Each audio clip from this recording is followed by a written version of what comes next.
नमस्कार दोस्तों, बहुत बहुत स्वागत है एक बार फिर से आप लोगों का YouTube channel pharma MCQ hub पे। दोस्तों, UP triple SC allopath pharmacist जो वैकेंसी आई है 564 पोस्ट पर, उसकी कल जो है कोर्ट में सुनवाई होनी है 2 अप्रैल को। बी फार्मा कैंडिडेट ने कोर्ट केस किया था कि क्या यहाँ पर जो है किसके पक्ष में फैसला जा सकता है, और बी फार्मा वाले इस वीडियो को ज़रूर ध्यान से देखेंगे। तो चलिए फ्रेंड्स, बिना किसी देरी के वीडियो को स्टार्ट करेंगे। दोस्तों, वीडियो शुरू करने से पहले अगर आप लोग चैनल पे अब तक पहली बार विजिट कर रहे हैं और सब्सक्राइब नहीं किया है, तो भाई सब्सक्राइब करके बेल नोटिफिकेशन को ऑन कर लीजिए, जिससे आने वाली हर एक अपडेट सबसे पहले आप लोगों को मिल सके। तो दोस्तों, जैसा कि आप लोगों को पता ही है कि यूपी ट्रिपल एससी से एलोपैथ फार्मासिस्ट की 560 पोस्ट पर भर्ती आई थी। जो 4 पोस्ट इसमें और ऐड की गई बाद में, और 564 पोस्ट हो गई टोटल। 564 पोस्ट पर टोटल ये वैकेंसी चल रही है यूपी ट्रिपल एससी से, जिसकी लास्ट डेट कल 31 मार्च थी। और जो है संशोधन की जो तिथि है वो यहाँ पर फ्रेंड जो है 7 अप्रैल तक आप किसी भी फॉर्म में कोई भी गलती हुई है तो उसका संशोधन कर सकते हैं 7 अप्रैल तक।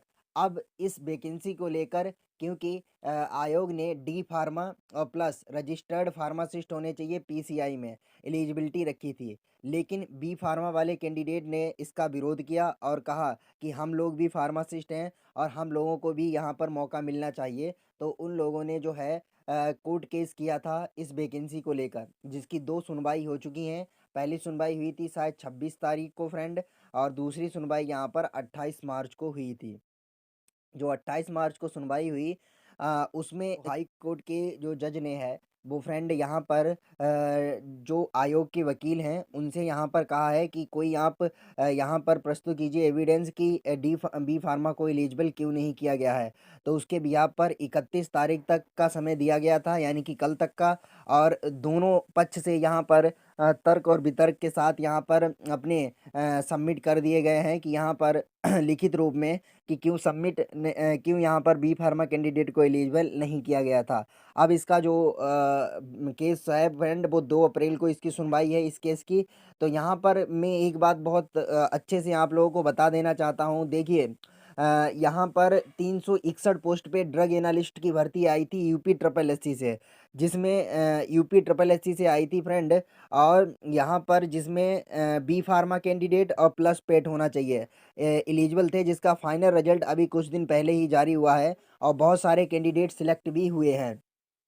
तो मैं एक चीज़ यहाँ पर ये बताना चाहता हूँ आप लोगों को कि जब डिप्लोमा कैंडिडेट ने कोई ऑब्जेक्शन नहीं किया था, कि यहाँ पर डिप्लोमा कैंडिडेट ने कोई ऑब्जेक्शन नहीं किया था 361 पोस्ट के लिए, तो डिग्री कैंडिडेट को यहाँ पर ये चीज़ नहीं ऑब्जेक्शन करना था कि यहाँ पर डिप्लोमा के साथ साथ डिग्री को भी एलिजिबल किया जाए।